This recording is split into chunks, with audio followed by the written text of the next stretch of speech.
മറ്റ് സന്യാസ സമൂഹങ്ങൾ തിരസ്കരിച്ചവരെയും അവൾ തൻ്റെ മഠത്തിലേക്ക് സ്വീകരിച്ചു. ആരോഗ്യമില്ലാത്തവരെയും സ്വീകരിച്ചു കന്യാസ്ത്രീയാകാൻ. പൊതുജനങ്ങളിലേക്ക് ഇറങ്ങിച്ചെന്ന് പ്രവർത്തിക്കാൻ അവളുടെ സന്യാസ സമൂഹം മുന്നോട്ട് വന്നു. അക്കാലത്ത് 16-ാം നൂറ്റാണ്ടിൽ അതൊരു വലിയ വിപ്ലവമായിരുന്നു. എന്തിനാണ് ഒന്നിനും കൊള്ളരുതാത്ത രോഗികളെയും പടുവൃദ്ധരെയും ഒക്കെ സന്യാസത്തിലേക്ക് സ്വീകരിക്കുന്നതെന്ന് വിമർശനമുണ്ടായി. അവൾ മറുപടിയായി പറഞ്ഞു, ഞാൻ പിന്നെ എന്താണ് ചെയ്യേണ്ടത്? ഞാൻ രോഗികളെ ഇഷ്ടപ്പെടുന്നു. ഞാൻ അവരുടെ പക്ഷത്താണ്.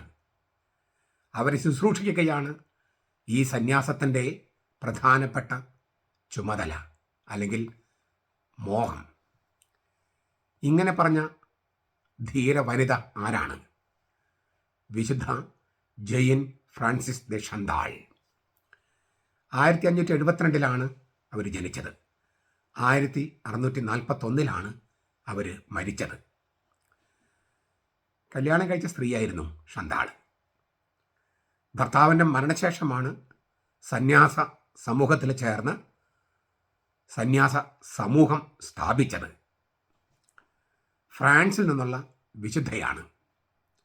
ഇന്ന് ഫ്രാൻസിൻ്റെ മാനസാന്തരത്തിന് വേണ്ടി അവരും മധ്യസ്ഥം വഹിക്കും എന്ന് നമുക്ക് പ്രത്യാശിക്കാം.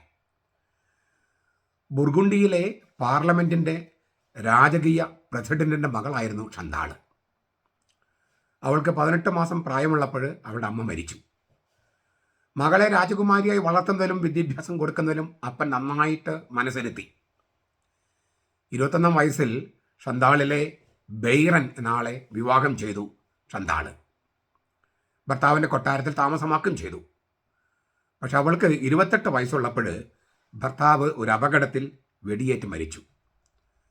അപ്പോഴേക്ക് 4 മക്കളുടെ അമ്മയായിരുന്നു ഷന്താൾ. പക്ഷേ തുടർന്നങ്ങോട്ട് ബ്രഹ്മചാരിയായി ജീവിക്കാനും സന്യാസം വരിക്കാനും ഷന്താൾ വ്രതമെടുത്തു. ജനീവയിലെ മെത്രാനായിരുന്ന ഫ്രാൻസിസ് ദെ സാലസിനെ 1604 കണ്ടുമുട്ടി. അന്ന് മുതൽ ഫ്രാൻസിസ് ഷന്താളിൻ്റെ ആത്മീയ പിതാവായി. മക്കളുടെ ജീവിതത്തിലുള്ള കാര്യങ്ങളെല്ലാം ചെയ്തതിന് ശേഷമാണ് ഷന്താൾ അന്നസി എന്ന സ്ഥലത്തേക്ക് പോയത്. അന്നസി ഞാനവിടെ പോയിട്ടുണ്ട്. ആ സ്ഥലത്ത് ഞാൻ താമസിച്ചിട്ടുണ്ട്. അവിടെ വെച്ച് കോൺഗ്രിഗേഷൻ ഓഫ് ദ വിസിറ്റേഷൻ എന്ന സന്യാസ സമൂഹത്തിന് രൂപം കൊടുത്തു. പ്രഭു കുടുംബങ്ങളിലെ സ്ത്രീകളും ഇവരുടെ മഠത്തിൽ ചേരാൻ മുന്നോട്ട് വന്നു. ഷന്താൾ മരിക്കുമ്പോഴേക്കും 83 മഠങ്ങൾ സ്ഥാപിച്ചിരുന്നു. 1767 അവൾ വിശുദ്ധിയായി നാമകരണം ചെയ്യുമ്പോഴേക്കും ലോകത്താകെ 164 മഠങ്ങളുണ്ടായിരുന്നു. എന്ന് വെച്ചാൽ അത്രമാത്രം ആളുകൾ സന്യാസത്തിലേക്ക് ആകർഷിക്കപ്പെട്ടു. സന്യാസത്തിൻ്റെ പച്ചപ്പ് അത്ര കേമമായിരുന്നു. ഫ്രാൻസിസ് സാലസ് മരിച്ചതിന് ശേഷം അവളുടെ ആത്മീയ പിതാവ് വിൻസെൻ്റ് പോൾ ആയിരുന്നു. 2 വിശുദ്ധരായിരുന്നു ഈ വിശുദ്ധയുടെ ആത്മീയ പിതാവ്. മകൻ്റെയും 2 പെൺമക്കളുടെയും മരണത്തിന് ശേഷമാണ് ഷന്താൾ മരിച്ചത്. മരിക്കുന്നത് വരെ മക്കളുമായി നല്ല ബന്ധം സൂക്ഷിച്ചിരുന്നു. കത്തുകൾ എഴുതുമായിരുന്നു. അതായത് സന്യാസം വരിച്ചെങ്കിലും ഒരു അമ്മ എന്ന നിലയിലുള്ള കടമകളൊക്കെ ഷന്താൾ ചെയ്തുകൊണ്ടിരുന്നു. വിശുദ്ധരുടെ വഴികൾ എത്രയോ വ്യത്യസ്തമാണ്.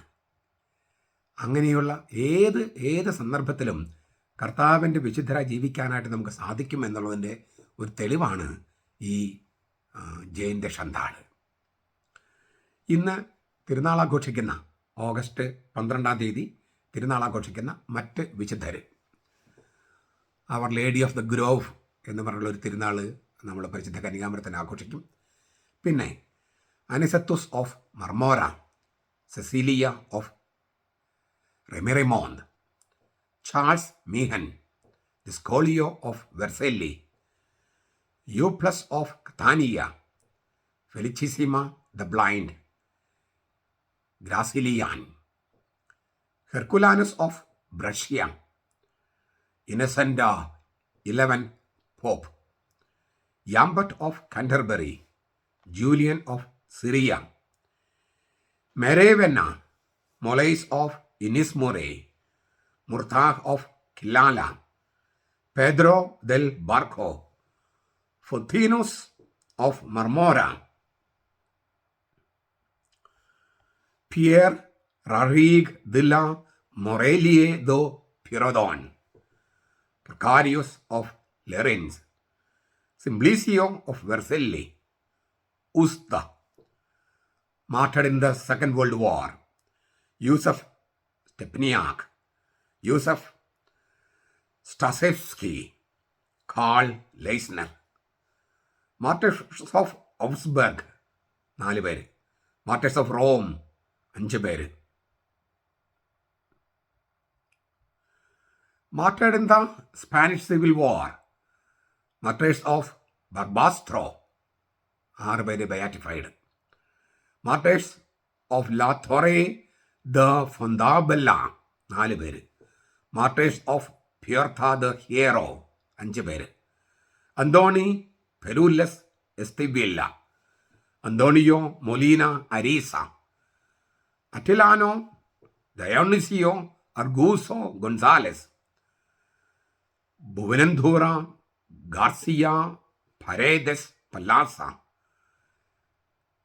Carles Barufet Tost, Domingo Sanchez Lazaro, Enrique María Gómez Jiménez, Felix Perez Portela, Gabriel Albiol Plum, Gregorio Gómez Molina, José Jordan Belusa, Joseph Alcina Casas, Joseph Nadal Guion, Ivana Perez Abascal, Manuel Basulto Jiménez, Manuel Boras Ferre, Pau Figueroa Rovira, Pedro José Cano Cebrián, Perfecto del Rio Paramo, Ramona Chavo Fernández, Victoria Díaz Bustos da Molina, martyred in Vietnam, Anton Guion Dich,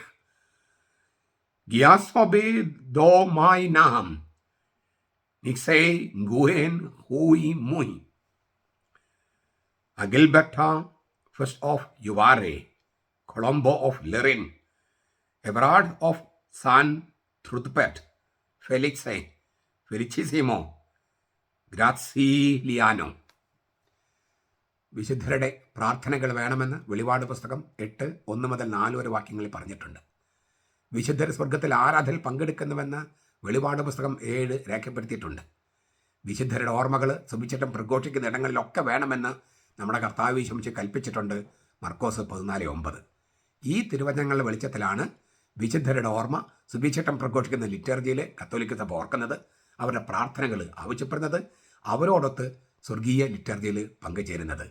2033 എന്ന മഹാജൂബിലി വർഷത്തിൽ ഒരുങ്ങുമ്പോൾ വിശുദ്ധരുടെ പേരുകൾ പരിചയപ്പെടാനും അവരുടെ രീതികൾ മാതൃകയാക്കാനും ഏത് സാഹചര്യത്തിലും വിശുദ്ധരാകാൻ നമുക്ക് സാധിക്കും. അങ്ങനെ വിശുദ്ധിയുടെ ഒരു പുതിയ പാത വെട്ടാൻ നമുക്കും കഴിയട്ടെ. അതിന് പരിശ്രമിക്കാം, പ്രാർത്ഥിക്കാം. കർത്താവ് അനുഗ്രഹിക്കട്ടെ. നമ്മുടെ കർത്താവ് യേശു മിശിഹായുടെ കൃപയും പിതാവായ ദൈവത്തിൻ്റെ സ്നേഹവും പരിശുദ്ധാത്മാവിൻ്റെ സഹവാസവും നാം എല്ലാവരോടും കൊണ്ടുണ്ടായിരിക്കട്ടെ, ഇപ്പോഴും എപ്പോഴും എന്നേക്കും. ആമേൻ.